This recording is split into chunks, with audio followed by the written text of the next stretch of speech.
Hey guys, welcome back. I want to come and talk to you today about a fantastic survival food that you can find almost any wetlands, ponds, or anything like that. Is cattails. Almost every part of the plant is edible, and it has a lot of medicinal purposes also.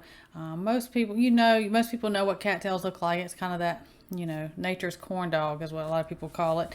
And that's before it pollinates and it kind of turns into a fuzzball at the top. But tons of, usually May to July, you can see them everywhere. I just saw some of mine, out here today, and they've already kind of do the pollinated when that, brown top kind of turns into this big fuzzball.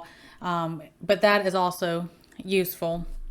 But so as far as like eating, a lot of people use the roots. You can, get the roots, dry them and grind them up. And some people do it like you would use a flour, or you can just kind of chop them up like you do a lot of root vegetables, and people eat them. It's kind of like a potato is how they, people can eat them, and it's great for survival food. As far as early on, when you get them when they're younger, it'll have like a green top before it opens up. If you can get that green top off, it's a lot like a corn on the cob. You just kind of peel like you would shuck a corn on the cob, the outer layer, and you boil those, and they're really good. Great, again, survival food. If you know how to do that, you can boil some water, you have food for it. But as far as medicinal stuff, again, all the plant edible, most every bit of it is medicinal purposes as well. So this is a really good one, especially in the spring. This is one of your foraging spring plants to know and learn. And because every part of it is edible and usable, there's not a big danger of risk with this. Of course, anyone can be allergic to anything, but in general, this is one I recommend people because they're easy to identify and there's no poisonous, risk with this one. So with the roots also, you can use that for like a healing poultice. You know how you make a poultice, you grind up. If you're out in the field, spit on it, put some water on it, however you have to do it, and you make a poultice from it. And that is great for burns, boils, sores, cuts, bites, bruises, anything like that. You just make a poultice from the roots and you cover it with a gall.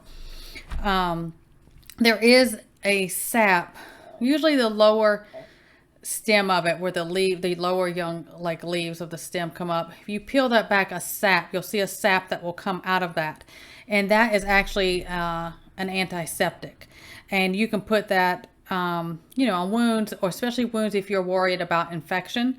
You can do that, and internally that same sap is a good pain reliever.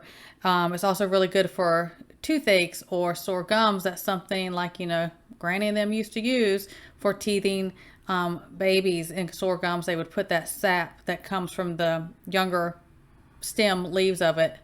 You'll find that is for that. So you can make, if you have like an abscess or an infection, you can take when it pollens, the pollen, like that fuzzball thing, you can take that and mix it with raw real honey and make like a salve with that. You wash an area really good, and you put that mixture on there and wash it and change it like 2 to 3 times a day. That will get rid of abscess and infections on your skin.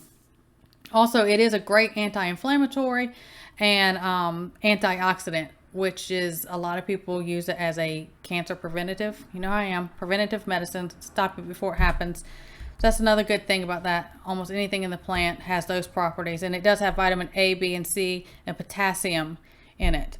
So again, get that. As far as internal, a lot of people will use it for menstrual bleeding and postpartum bleeding, and any kind of internal bleeding. It will help with that. But the note on that, it does not fix the problem of what is causing said bleeding in the body. It just helps stop that. And also, with that said, it is a coagulant, so you have to be careful if you have problems with clots or anything like that. I'm going to put warnings and stuff down in the description. Please read those. And breastfeeding and pregnant women should not to use cattail internally. But it's one I think that I encourage people to go explore with, especially if you're new to foraging. It's a safe one to mess with. The only risk about getting cattails is it's in wetlands, swamps, ponds, is watch out for snakes. But it it has so many properties, and experiment with it. See the different things as far as eating it, and as far as medicinal purposes, make you a salve, make you poultice and stuff like that. It's a great one to learn for survival food, for survival medical stuff, if you're in the field, anything like that. So I wanted to share it with you guys. Right here at Springtime, you're going to be seeing it everywhere, and I hope it helps. Everyone stay well, God bless, and I will see you next time.